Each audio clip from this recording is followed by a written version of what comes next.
I will say, I want to say this to the returning citizens or the justice impacted individuals. You are not your worst mistake. And guess what? You can do better. You can change. You can have, don't feel like that's who you going to be. I don't even call myself a convicted felon because that's not who I am.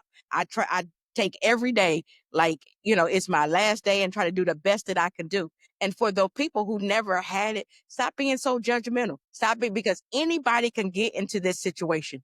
You don't have to be you could just be in a wrong place at the wrong time. I have young ladies who was driving and then went through a stop sign by mistake and killed somebody.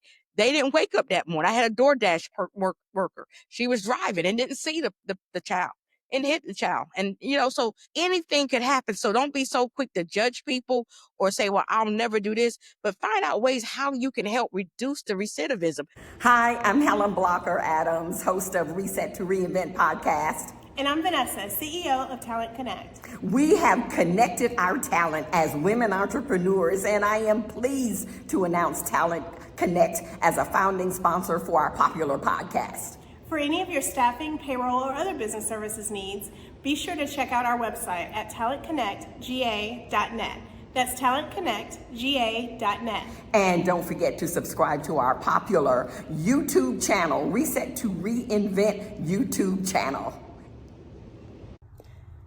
Yes, he's coming. He's coming to the home of James Brown. Yes, he is. David Shands, also known as the King of Podcasting, is coming to the AUG, and you want to be there. Not only is he coming, he is bringing Donnie Wiggins with him. Check out Social Proof Podcast. Oh, you've seen them. Yes, you have. And they're going to be right here in Augusta, Georgia.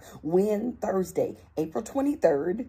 6 p.m. to 9 p.m. It's a free event. You need to go ahead and scan this QR code. Get your seat registered right now. Limited VIP tickets are available, and limited vendor and sponsorships are available as well.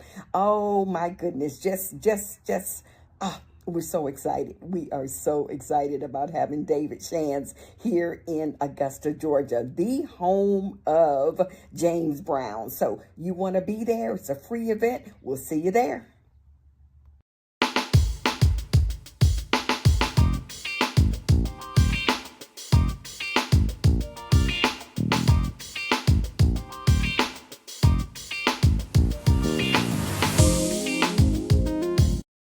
Hello, and welcome to episode 58 of Reset to Reinvent podcast. I am your host, Helen Blocker Adams. So glad to join you here on today. We're still in the month of April.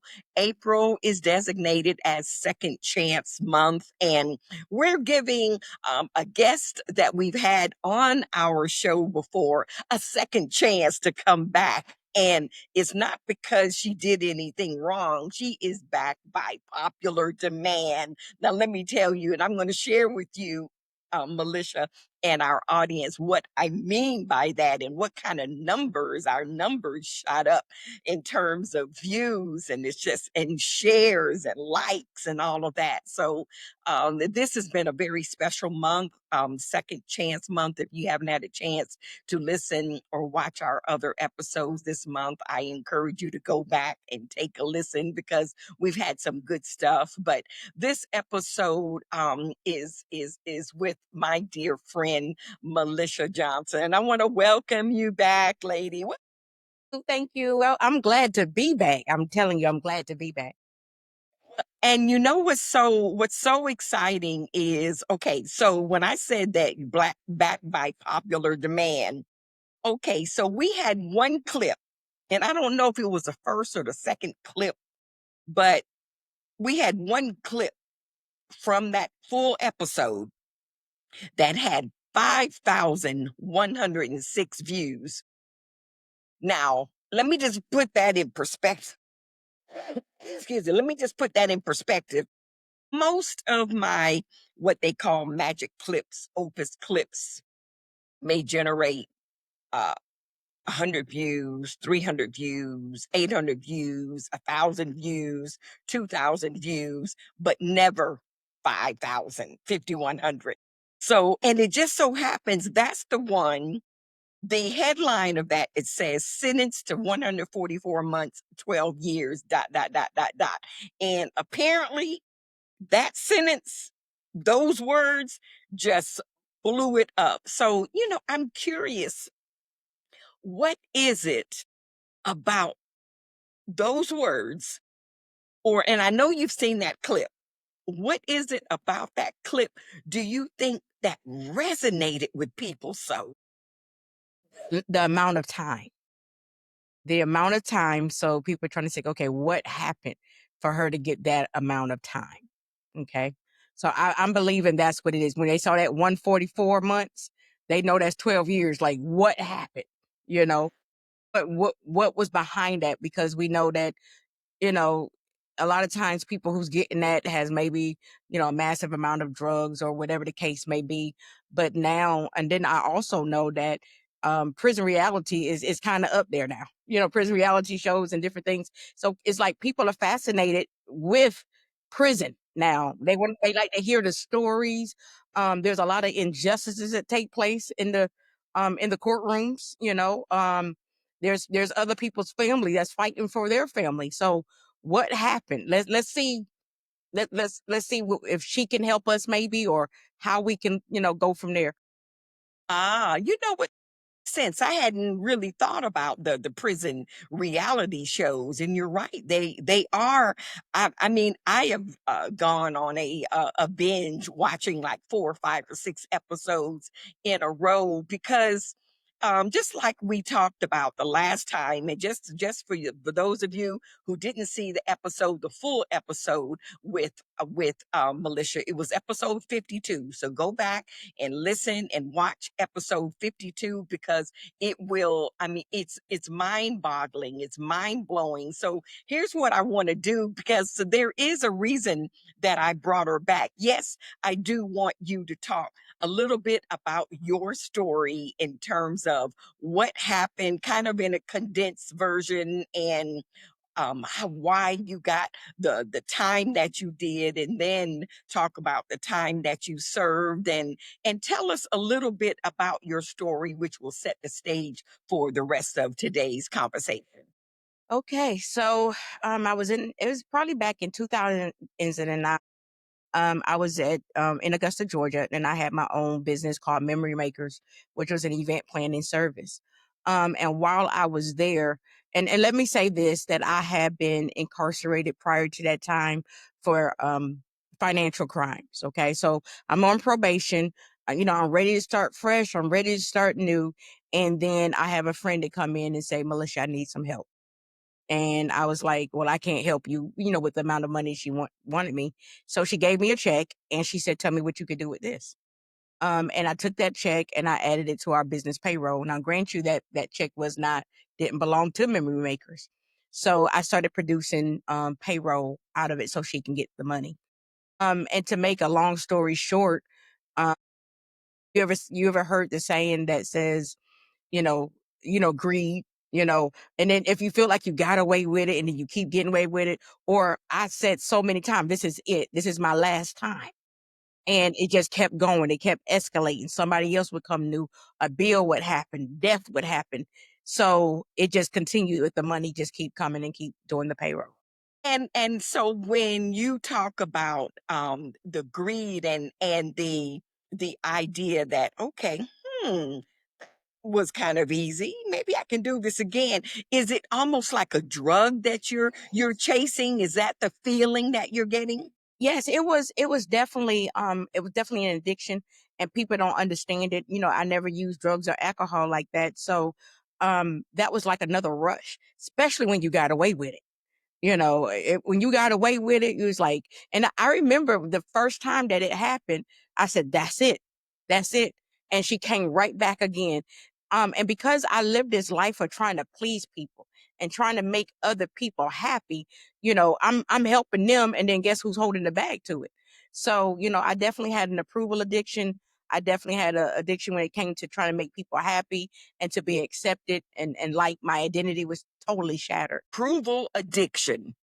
And even though in your situation you did get in trouble with the law, and we'll talk about the that process of, getting yeah, the incarceration, but there's a lot of people, in particular women, who are, especially let's just say single women and maybe even married, but in particular single women that are that might be in that cycle themselves of the approval addiction, because we want to please people. And then what happens, I know that happened with me. And I was, out there in the community and always doing for people. And then after a while, my finances are in a mess, and then it all blows up. Now I didn't do anything, but the bottom line is still was an addiction, approval addiction, because I was so busy trying to please man and woman. And then on the back end, what about God? What about pleasing God? Where did that happen, that I got so far away? And that's where I found myself. Is that similar in your case, Melisha? Yes, definitely.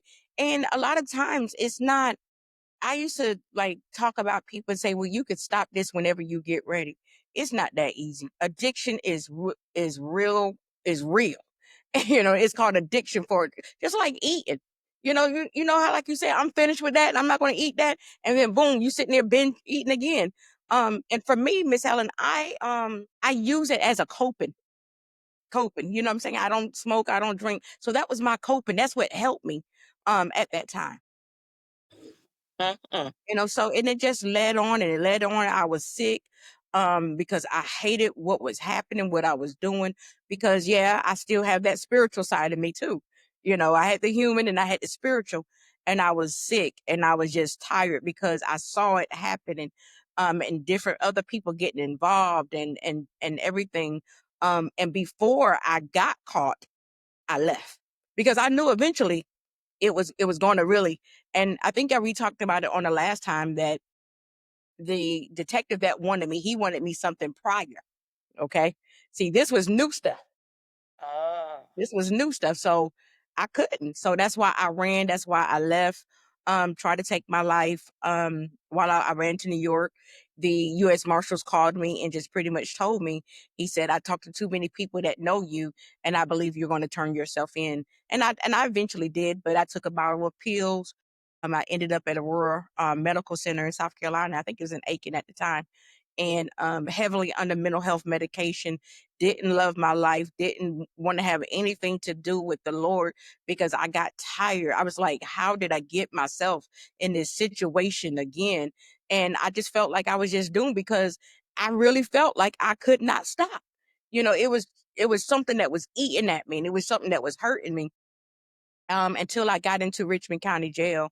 Once I got into Richmond County Jail, well, prior to getting there, I did get a lawyer. Um, my family retained a lawyer for me.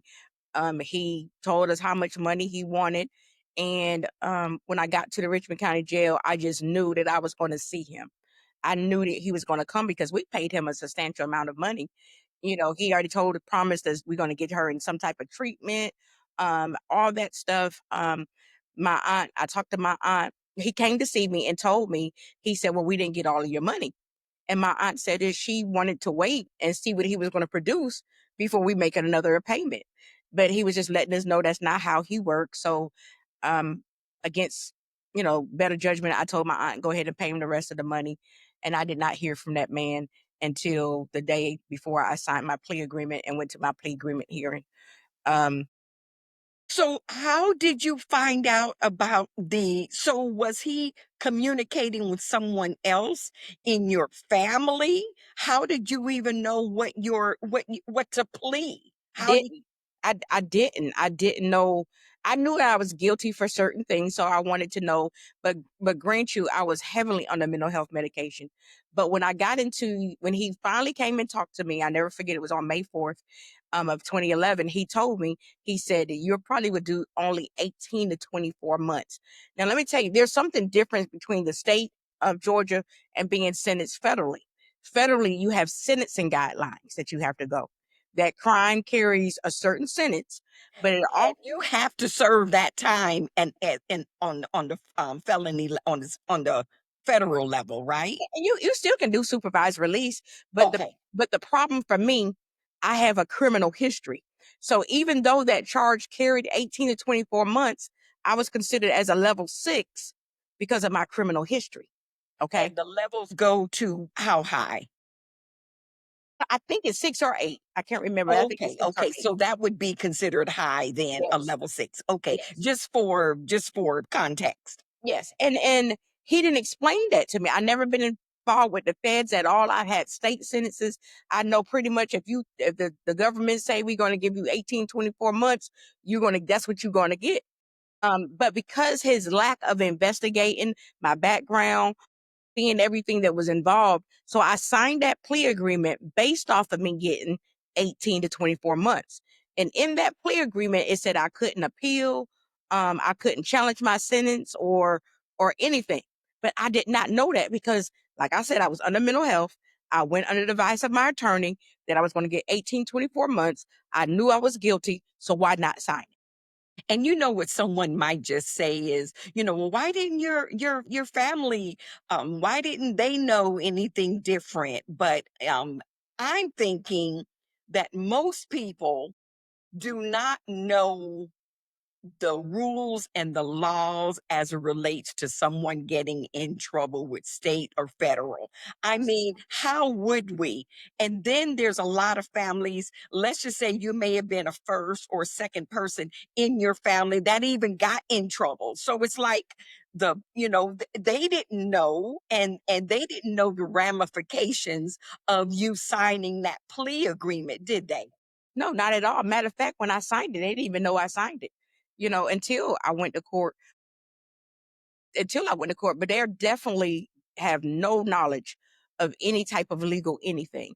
Now, because I have a criminal history, I knew a little bit more because I was always in the law books and I was always, trying to help other people. However, I did not know the federal law and there's difference between the state law and the federal. And what the attorney did not do was educate you. In other words, he took your money, your family's money, and ran. And that's what I told him. I said, "You actually took money out of my children's mouth." I actually told him, but the thing is, and I'm not totally blaming him, but he plays a big part in that sentence. Uh, Absolutely. Especially because okay, so the plea bargain was that you would get 18 the to 24 months. 24 months, Yes. which is no more than 2 years. Right. Right. But when you went to court that day, do you remember the time of the day? Was your family there, Melisha? The judge was, up there, all powerful. And of course, judges have to do what they have to do. So tell us about that day. That day I never forget, but I was kind of okay with going to court because by that time I had already did about 15 to 16 months. So I knew, yes, before I went to court and got sentenced, it was about 15 to 16 months. So I knew either I was believing that I was going to go home because I was so close to it, serve my time. I'm a nonviolent offender, so I knew I had so much faith. I even read a statement in front of the judge. The judge ordered for me to get a copy of my transcript of my statement because of what I said. Um, I did not even know how much time that I got when I was in the court. My sisters was there, my daddy was there, my pastor was there, and one of the victims in my case was there. So I had the support there. But when he told me how much time I got, I didn't. I guess I went blank. I don't know what happened. Um, I didn't when I left. My lawyer didn't even talk to me after that. He didn't even come to the holding cell and see me. He didn't come back to the county jail. He didn't even tell me, now you can appeal on the sentence, but it probably, and that's a constitutional right to appeal it. He didn't give me none of that. He didn't tell me nothing. Um, so when I got back to the county jail, because I was held in Louisville, because at the time, they're the ones that held federal offenders Richmond County didn't hold federal offenders at the time. So I called my sister and I said, how much time did I get? She said, Melisha, you didn't hear him? I said, no, but I was still up, you know. She said, girl, you got 144 months, 12 years. And the phone dropped. Mm, mm, It mm, it dropped because how in the world am I getting ready to do this? mm, mm. Like, God, I didn't kill nobody in the, like, God, even though I did wrong, you know my heart. Like, God, how? And so I picked up the phone and then I just told her, let me talk to my son. And he was struggling with his faith. He said, because mom, I prayed and look what happened. You know, he said, so no, I don't want to have anything to do with God because I prayed him. And now, so I couldn't even try to justify it other than these are my actions. I went into the room and had a powwow out with the Lord. I just you know, but after that next day, I began to get back up. I started writing my attorney. I started writing the courts back again. He would never respond to me. He Mm. wouldn't say anything to me. Um, then probably about 6, 8 months later, that's when I hit up at the federal prison in Tallahassee, Florida. And you got sentenced 144 months, which is 12 years. How much of that time did you serve, I Melisha? served 10. I served 10. And the reason why I served 10 is because of my nonviolent offense, because, programming while I'm in there, just, you know, staying out of trouble. And then also under President Trump's first term, he made a law called the First Step Act, for those that's in federal prison. And at the time, COVID was out. So it was like, let's get the prisons empty for the nonviolent offenders, and that served at least 75% of their time. Okay. And so with that, the time that you had already served, that wasn't even a part of that consideration, was it? Yes, ma'am. Because I It had, was. Okay. yes, ma'am, I Okay. did. I mean, Yeah. prior to you going to court. No, ma'am. No, ma'am. Oh, okay. So it Yeah, was that like, law came out later. right. Yes. So, okay. So that means you served over 10 years. Pretty much, right? Well, I really served 12. I just served the remainder on home confinement, because they released me um to a leg monitor. But I did my 12 years. I just didn't do it incarcerated. Okay. Gotcha. Gotcha. Gotcha. So now you've come full circle. You're obviously not going to ever get in trouble again. Okay. Is that No, safe to say? that's very safe to say. Very safe. And that may seem like a just a kind of obvious question, but the fact of the matter is you said that you had been in prison before that. And So I you said had that before. served two different times. And I said And that before. and that's pretty common though, isn't it? hmm It's, With it's very, people I'm sorry. I'm sorry, with people who have gotten in trouble with the law, a lot of times in their mind, they might be thinking, okay, yeah, I'm not going to do it again. Or maybe in their mind, I guess watching the Law and Order and all of those type of shows, they're like, okay, well, I can do it better if I do it this way, and maybe I won't get caught next time.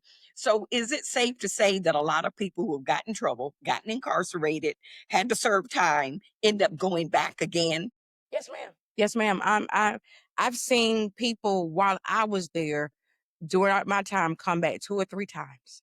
The same ones that come back, and I'm like, "God, if you could just open the door for me and let me." But I've seen people come back, and I really don't believe that people want to come back to jail. Some of them, now you got those people who said, "You know what? Imma be slicker, Imma be better," or whatever. But you do have some people who really want to do better. When they get out, they not looking to go back on the corner or to do this or do that. But sometimes life happens. And if they're going to eat one way or the other, okay? Mm. They're going to eat. Whether you give me a job and I can feed my family, or I'm going to go back to what I know. So that's why it's so important for the community to not look at who we used to be, but give us an opportunity to work. Give us an opportunity to have a place, because if we don't have nowhere to lay our head, it's hard for us to do anything else. You're right. When you're hungry and you don't have any place to lay your head, you're not thinking about getting a job because your brain can't function. We know what it's like when we're hungry. We're that commercial on TV with the Snicker bars and then, turn into a bear. You're hangry Yes. versus hungry. Yes. That's true. So now that you have, I mean, you're just, I'm just so inspired by you. I don't know what it is, and the fact that we've got history, and I just can't wait to see you. This is okay. Let me remind people it's a second chance month. And what Melisha is talking about is people need a second chance. So we're going to talk now, and we may just dip back into that life, but this is second chance month. And this woman right here has been on a whirlwind all around the state, out of the state, talking about second chance. So tell us what you've been doing this month and some of the places that you've gone to, with celebrating and recognizing second chance month, the month of April. Wow, we've definitely been on a tour, I guess I'll say. But one of the things that we do is we go to churches and inviting them to be a second chance church, because when people come out, they looking for that safe place. They looking for somebody who's going to stand beside them and support them and not judge them, but support them. So we know that the church, according to the scripture, he said, when I was in prison, you visited me. When you do it for the least of them, you're doing it for Jesus. So we go to the churches sharing our stories and what God has done for us, who we used to be and who we are now, so they can be inviting and the doors can be open for people who's coming out and they know they got a safe place to come and not be judged in the worship and to have the support. So those are what we're doing. We're doing second chance services at different faith locations. We just had a prayer walk where we're praying for those who are incarcerated. We prayed for the families of the incarcerated, even the children of the incarcerated. We have coming up in December, where we're starting now, where we do our angel tree, where we give gifts to children of the incarcerated parents. So, and each year we have a tremendous turnout, because we just in our city alone, I think we had maybe 600 children whose parents are incarcerated here. Now, I started in Augusta, and it's bigger there. But so we start now. We try to help them with school supplies. We try to let them know that they need second chances too, and they're not alone in this. Another thing that we're doing, we just constantly just asking different organizations, Department of Community Services, to help us with resources, because people need, when they come out, we got to have a driver's license. Because if you don't have no driver's license, you can't get no job. I'm not talking about the prison ID that they give us. That doesn't work at all. So if you come out with your prison ID, absolutely not. You can't do anything. So we try to help them get their driver's license, help them get their birth certificate if they haven't received it before they left the prison. Resources, whether it's food bank, where they can get some clothes from, um, transitional housing, where can jobs, different things to that nature, so they can have some type of start.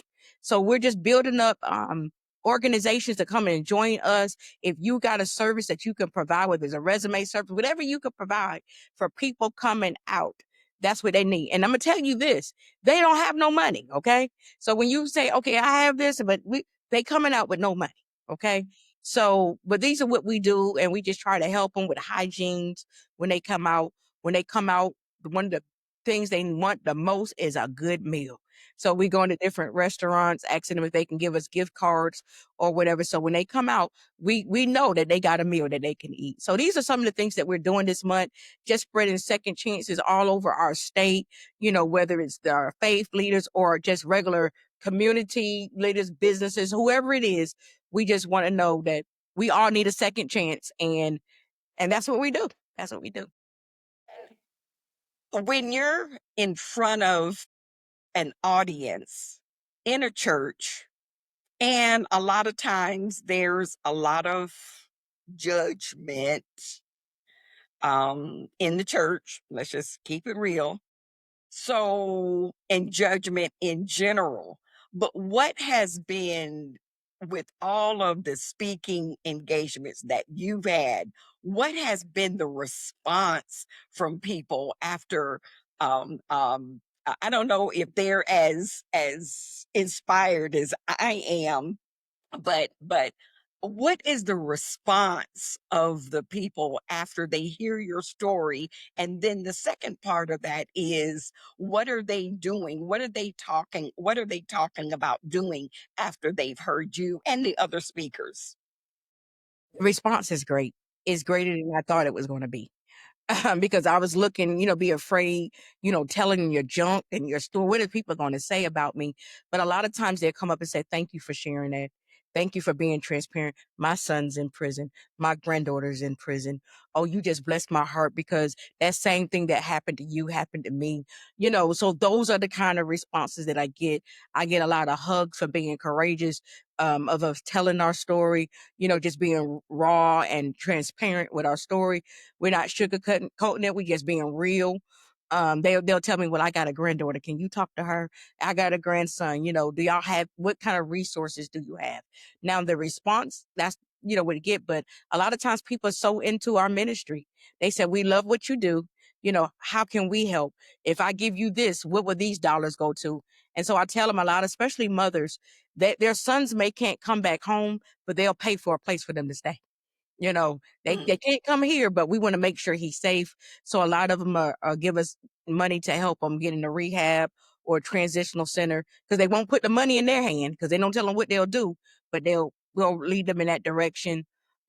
Just helping us with our ministry, because we have to travel a lot. We got to do a lot. So a lot, we get that. We get hygiene supplies they donate to us. We get undergarments that they donate to us, whatever it may be, because we accept it all because they can use it when they get out. So I would imagine then there's probably boxes and or checks and money that you all are getting the day that you're there by the time you leave, so that you're packing up in your truck or your van items that they may have brought with them, or that has that happened? Not at an event. Most people, they will see me on social media and then call me and say, I have this. Can y'all accept this? Can we take this or whatever? Now, when we go to second chance services, usually now we don't charge to go because we just want to share our story. We don't charge to go. But they will give us a love offering, or they will give us something to support the different things that we're doing. So yes, ma'am. So tell us about the ministries now. Let's go back to, you started a ministry after you got out. Mhm. Now, what made you decide to do what you're doing? Because you could have gone back into events planning or just other things. I mean, you've got so many skills, and frankly, all of those skills tie in to what you're doing now, running this organization. So, why did you choose to go this route, Melisha? Well, I'm gonna say this. The judge told me I can't do event planning no more. Okay, Okay, I'll all say right, that. okay, Which that's another whole topic for another day. But so that is out the question. But as okay. far as me doing what I'm doing now, um, I was doing it while I was incarcerated. Somebody would say, I'm going to Augusta and I don't have nobody to pick me up. I'll call my dad and say, Dad, this girl, she's going to be at the Augusta bus station. Can you pick her up and take her somewhere? And my dad told me I took her to go get her food stamps. I took her to go get her to the Salvation Army. I took her here and different things. And I just love my dad for that, because that's where I got my heart from. So a lot of stuff I was doing while I was inside, because I know, if you don't have family support, it's hard. It's hard, especially I didn't want my women to go through that. Men, they kind of tough a little bit sometimes, but then I find out that they wasn't, it was just depending on mommy. So I started while I was inside, but then I knew what it felt like to feel alone. Now I'm gonna say this. I do have a family and I have a loving family, but I still felt alone. I felt like the church left me. I felt like as long as I've been in the church, I think only one person from the church wrote me while I was incarcerated during that time, that known me my whole life. And so I did not want that to happen to anybody else, if I could help it. If I can help it, I didn't want it to happen to anybody. So that's why I started. I came out running, and the Lord has just been blessing ever since. The name of your organization is the Compassionate Advocate. Yes, that's our 501c3. That's our nonprofit organization. It's the Compassionate Advocate. But I also have a ministry where we go out and speak and different things, faith wise. Jesus is the key to reentry, as well as our podcast. Jesus is the key to reentry. Yes, And when yes, you talk about reentry, you're talking about reentry into life in general, yes, reentry into the workplace, reentry into your family, building your yes. relationships, Uh-huh. church, everything, reentry, just coming out into a whole new place so that they don't go back again. Right. That's it. Because I know from me, yeah, people have been out and say they didn't have faith or Jesus wasn't there. But for me, I know that's the key that's going to keep me out. Long as I keep my relationship with him, I'm going to be good. And long as I continue to help other people and be a blessing to people so they won't go back, because recidivism is high. Georgia has more people with a criminal record that's on supervised release than any other state. What? Oh, wait a minute, wait a minute, wait a minute. You got to say that again, Melisha. What? Georgia have more people on parole and probation than any other state. Any other state. I just got that from the probation officer the other day. Georgia alone. And I'm because they give out some time. Number one, like for my charges, they gave me years ago, they gave me a 25-year sentence. So I only did 3 years in prison, or you parole out in a year and a half, and you got all this time on probation. All that time. They give out more probation time than anything. So now what is it doing? These people are going to 20 years. They're going to reoffend. That's a lifetime. Yes. And a lot of guys, they rather do their time to the door than to get out and be on probation. Even though it's a long, and us women won't do it because we got children at home. We trying to get back home to our babies. But some of them guys, they like, we don't want no probation because it's a setup to bring us right back into prison. Yeah. And then you got 1 out of 3 Americans that have a criminal record. So you never know who you standing beside, and then they told us that we can't hang around at one point other convicted felons. But How do now you know? that's what I'm saying. Now it's not a big deal no more. It's really not. It's not funny, but it's not really a big deal because 1 out of 3 Americans. Out of 3 Americans. So I remember we kind of talked offline about that. I think via social media, when we say convicted felon or who have a record, break that down, what that means. Break that down a little bit. So you can get anytime that you get fingerprinted. Okay, whether it's a traffic ticket, DUI, theft, drugs, whatever. If you ever get fingerprinted, that means you got a criminal background now because you have been arrested. Okay, so you got arrested. Now, just because you get arrested, don't mean you're going to go to prison. Okay, because I can go to jail. I can go to jail or get arrested, bonded out, go to court, and they can say, Melisha, time served. Okay, or they could say, Melisha, I'm gonna give you 1 year probation. So I had probation, but I never did any prison sentence, but I still got a criminal record. Okay, so now you have people who never been to prison but have a criminal record because they got fingerprinted. And whenever you get fingerprinted, whether it's a misdemeanor or a felony, you have a criminal record. Means someone who DUI. They've been out hanging out on a Friday or Saturday night or whatever, and they get pulled over. Mhm. And let's just say they don't want to do the breathalyzer, end up going to jail that night, and Mhm. they got to get fingerprinted. Now Mhm. they have a criminal record, Mhm. and that's why that 1 in 3 is so alarmingly high. Yes. Mhm. Mhm. That's exactly why. That's why it's so high, because anytime that they go in that jail and they get that fingerprint, that's it.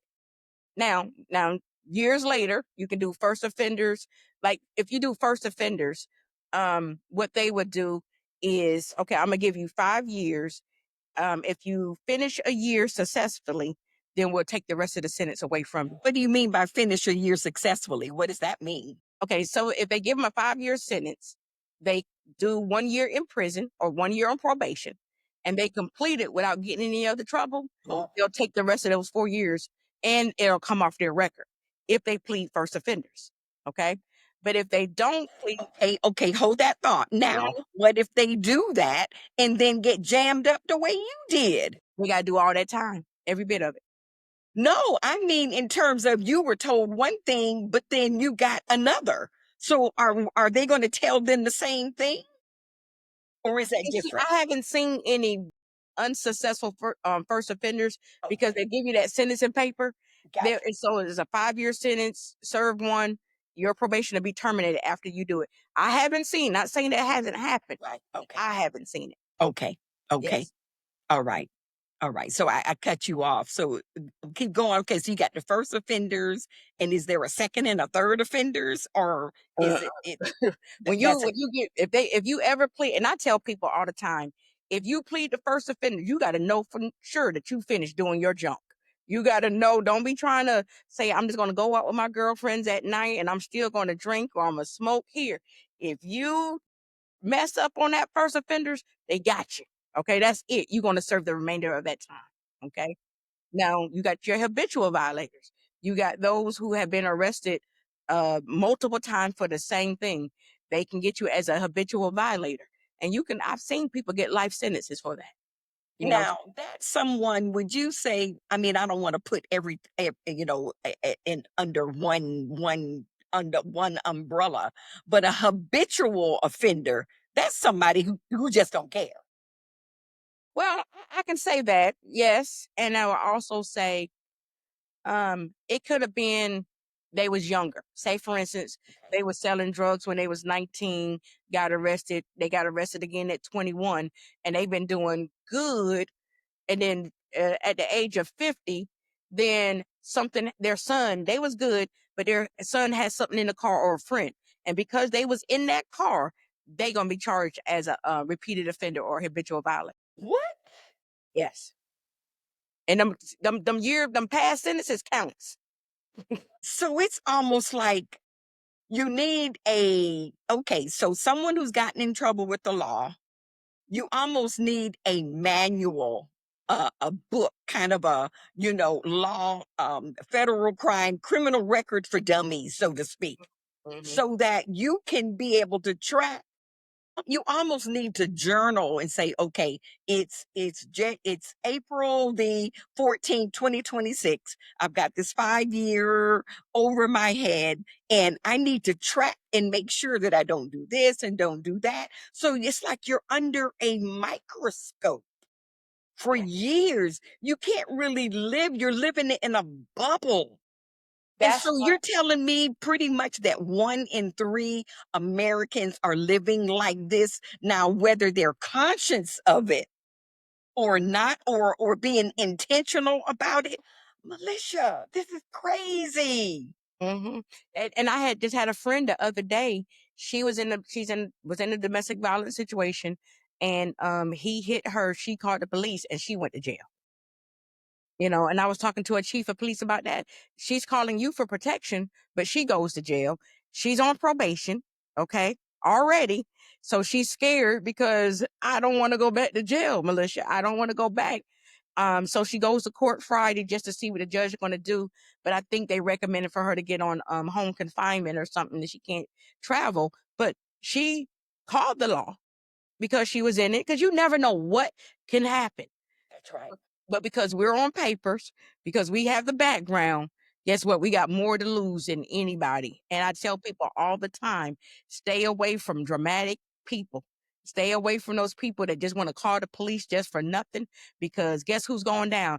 The one with the record, automatically. And I hate to say it, but it's true. I just That's why I tell people, if I don't know you, you're not even getting in my car.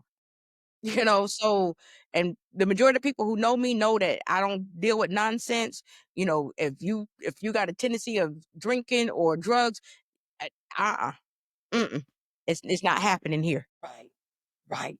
Right. Because the flashlight, the light shines on you And it's automatically because of your background, because of yeah. the record. And they say you're guilty until proven innocent, and that's not true. I mean, Mm, innocent until proven guilty. You're guilty until proven innocent. They need to change that. I don't know where's that. Is it in the Constitution or law? But you're not innocent until proven guilty. You're guilty until proven innocent because you're going to get arrested. You're going to get fingerprinted. You're going to get locked up. And you're going to, whatever the case, until you go to the court. So, mm, yes, mm, ma'am. mm. Tell us about there's an organization, Melisha, where you are the Justice Ambassador Specialist, and it's an organization called Prison Fellowship. Let's talk about that. Prison Fellowship is the largest nonprofit in the world. Okay, Prison Fellowship, the largest nonprofit, and what they do is they help people, churches, returning citizens, back into society, letting them know that they deserve a second chance. So what we do, we go and advocate to other lawmakers. I represent the state of Georgia, of course. So I'll go to state representatives. I'll go to our our governors, our mayors. And if there's some laws that we're trying to present to them, or if there's something that we feel like need to be tweaked or changed, that's where we come in and talk to our lawmakers on that. In addition to the second chance churches that we try to do as well. They're the ones that spearhead Angel Tree.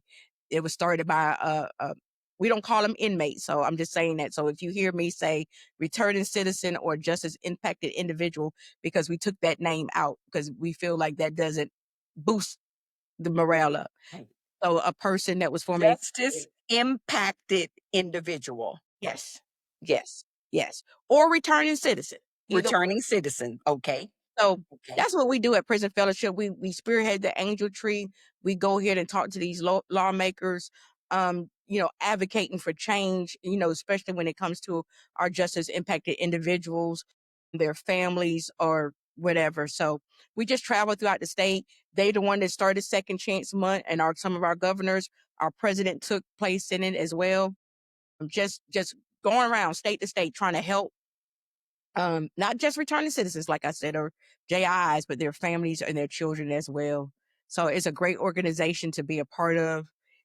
Just they love the Lord and they love God's people, and they don't discriminate on who you are. So Oh, what's so funny is, and I even sent you a screenshot because I get this daily devotional, and it's always, just one sentence that's impactful, and then there's scripture, and it's usually an organization that, maybe Prison Fellowship, maybe that was their day, and I can't remember the date it was, and I can't even remember what the message was, but when I saw Prison Fellowship, I shot that to you, and I was like, "That's the same organization you're involved with." it's a So, it's a great organization. Like they stand for justice. They believe in justice.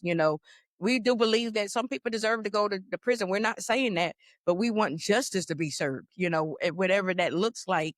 But it's I don't went to Washington several times with them. I have been in our White House. I have been in Congress, sharing my story, just pretty much telling them why we want them to stand with us and to support what we do. And it's a wonderful organization. They're in the prisons teaching, they're in the schools, it's all around. It's just a wonderful organization. And I'm so glad I'm a part of it as well. wow, I really am too. So, tell us, how long has it been since you were released from prison, Militia? November 18, 2020. That's when I got out of physical incarceration. Okay. November 18, 2020. But like I said, I was on home confinement, and God released me off of home confinement too. So I really didn't do a total of 12 years, a little bit over 11. But a young lady that was incarcerated with me in Ellisville, Alabama, she's now our president, Caesar. And the What does that mean? is Alice Johnson. Okay, no, what does that mean, President? She's our pardon Caesar. What she does is she works with the parole department when it comes to our clemencies and getting us off of our time and everything. So she kind of helped me while I was out to be able to get off of home confinement early. So I'm grateful to her for that as well. So um yeah, God is just good. He's just been moving and opening up doors that I don't even knock on. Some doors I don't even knock on them and they're open for me. So I'm just so grateful to God and to the people that I met along the way who believe in what I'm doing and why I'm doing it. Your heart is pure. I mean, if anybody doesn't see that or hear that or feel that just by listening and watching you, then then their heart isn't right. And I'm just going to say that because that's why. And you're just getting started. Are do you find yourself reading a lot of law books and different books as it relates to the law, state and federal? Oh, yes, ma'am. I started while I was incarcerated. I worked at law library while I was there as well. But I still do because I want to stay up to date because I help so many people who are incarcerated. I still help them with their parole packets. I help them, if they got detainers on them or warrants on them. I try to help them with that if possible.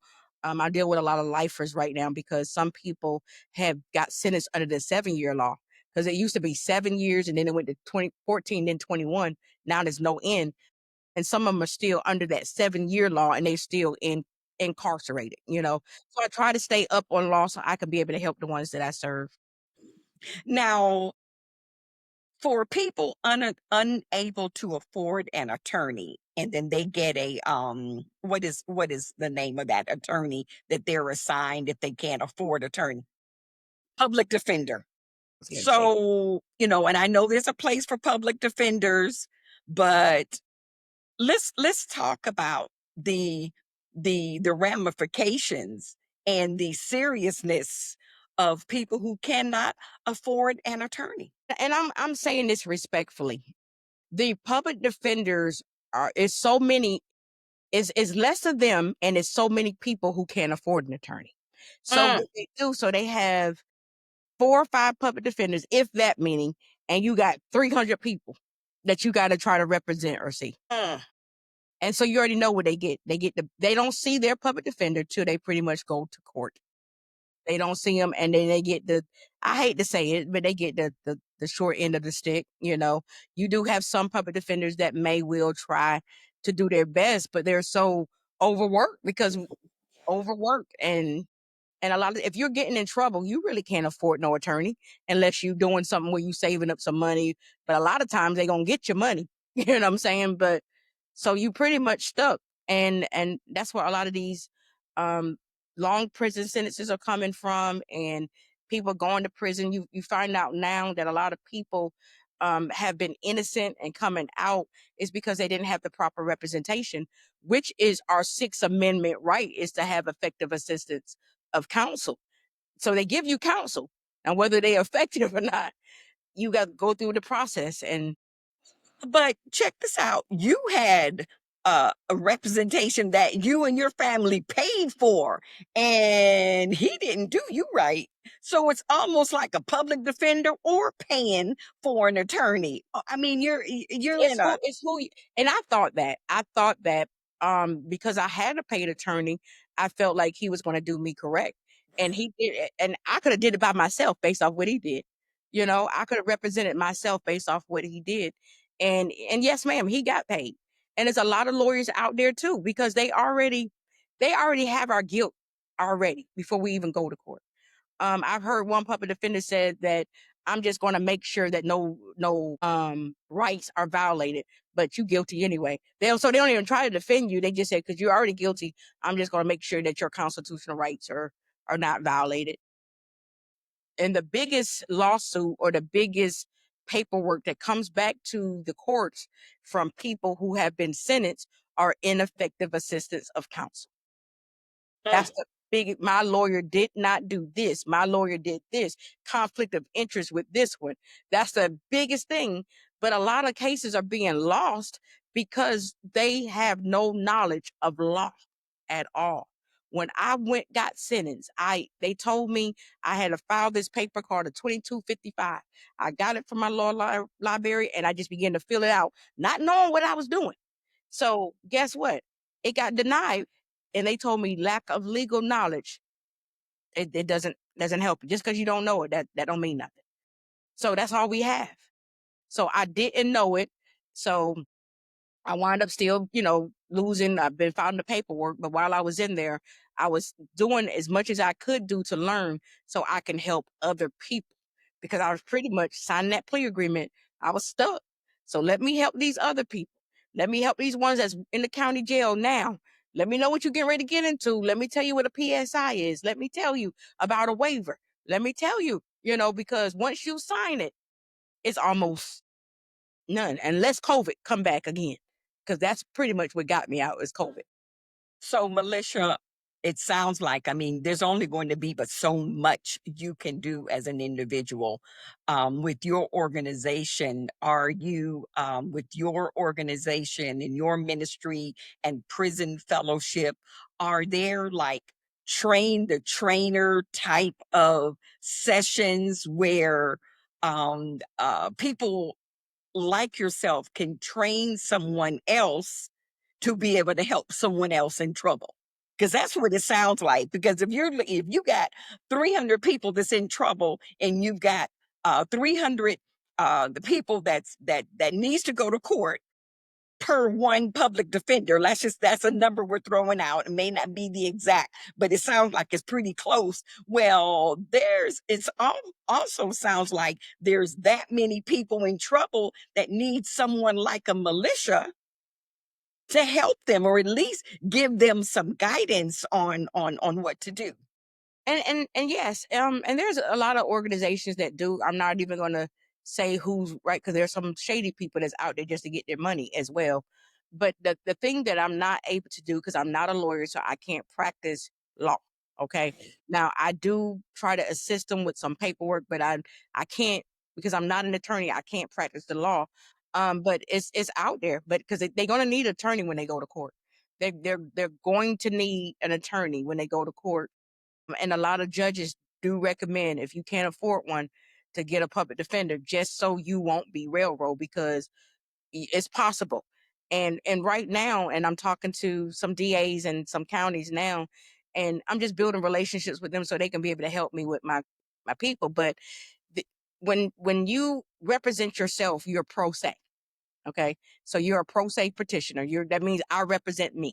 Okay, a lot of times when they file paperwork in the court, it don't even get answered. I got one guy right now in your area. His paperwork been sitting in the court for 5 years, and no one. And so I called the clerk and I asked the clerk. I said, "Well," she said, "Well, is he getting ready to get out?" I said, "Well, if somebody look at his paperwork, it's a possibility. So why is his paperwork sitting in the court for 5 years and nobody don't even respond to it?" And so that's another thing that we're trying to fight for and we're trying to advocate for. But then sometimes when people see, well, she's a formerly incarcerated person, but I do have some skills. I do have some knowledge and some education too, so don't just take that, Right. because they still have rights. And so God is just kind of blessing me to be able to have certain people in the courthouse that I'm trying to make relationships with, so I can be able to help. I'm not trying to burn no bridges. I told my people, I said, I ain't fighting. I'm not doing all that. I'm not going to tell them what they did or didn't. I'm trying to build a relationship so I can help you. So, Right. There yes. you go. There you go. There you go.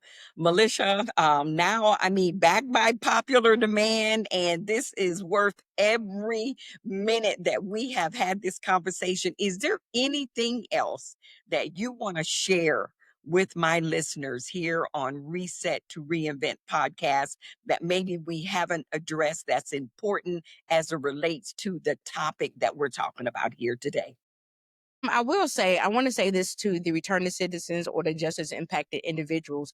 You are not your worst mistake. And guess what? You can do better. You can change. You can have, don't feel like that's who you going to be. I don't even call myself a convicted felon, because that's not who I am. I take every day like, it's my last day, and try to do the best that I can do. And for the people who never had it, stop being so judgmental. Stop it, because anybody can get into this situation. You don't have to be you could just be in a wrong place at the wrong time. I have young ladies who was driving and then went through a stop sign by mistake and killed somebody. They didn't wake up that morning. I had a DoorDash worker. She was driving and didn't see the child and hit the child. And, so anything could happen. So don't be so quick to judge people or say, well, I'll never do this, but find out ways how you can help reduce the recidivism. How can we help these young people now? Because the gun is the new drug now. That's the new drug. It's not cocaine, it's not meth, it's called a gun. That's the new drug. So what can we do? How can we do our part? How can we stop just being so mean and vindictive and just show how we can love them, love on them, and help reduce recidivism for our state? Melisha, once again, I want to thank you so much for joining us. Tell us, how can people get in contact with you, your social media, and repeat it once or twice if you don't mind. How can they donate to your cause? What can they do? Okay, I'm on social media as the Compassionate Advocate. So if you look on Facebook, if you look on Instagram, you'll see the Compassionate Advocate, and we do have our information there. I also have my website called Jesus is the Key to Reentry. So you'll see the ministry side and you'll see the Compassionate Advocate. There's a way to donate there on that page as well. You can also call us. You can call us at our number, 706-631-6389, and you'll get someone there. They'll be able to tell you whatever you need. If you need resources, if you want to donate, if you need a church that you want to go to, if you got a son or daughter that's incarcerated, check us out. Compassionate Advocate on Facebook. Jesus is the Key to Reentry is our website. Our number is 706-631-6389. We would love to hear from you. If you got some tips or advice, if you want to tell us something, just give us a call and we'll be glad to take your call. Thank you again so much. God bless you. God bless you. I can't wait to see you in just a few days. So I just absolutely cannot wait. I've got to make sure that I get there in time before everything starts so I can get my love before you get up there on the stage. But And I I'm want to I'm going to be right there, front and center for you. I sure yes. am. I Thank sure you. am. Thanks again, Melisha. Thank you. You are just amazing. The Compassionate Advocate, folks. Check her out. Check it out. The Compassionate Advocate. Go to her page, follow her, and then Jesus is the key to reentry. I Yes. mean, that is Jesus is the key to life for Yes. all of us. I mean, he is the key. Yes. Period. End of story. That's it. All right. Well, that's all we got today, folks, for this episode of Reset to Reinvent podcast. Thanks so much for joining us here today. Why? Because you deserve to be inspired. Ladies, are you a woman in the middle of an unwanted reinvention? Maybe you have experienced a significant disruption, the death of someone central to your identity, a sudden career loss, a divorce, a health crisis, or a role like motherhood or caregiving that has ended or shifted. You're not in an acute crisis, but you feel stuck, functional on the outside, but hollow on the inside. We really need to talk. Click on the coaching link found in my footer or my bio. I look forward to chatting with you soon.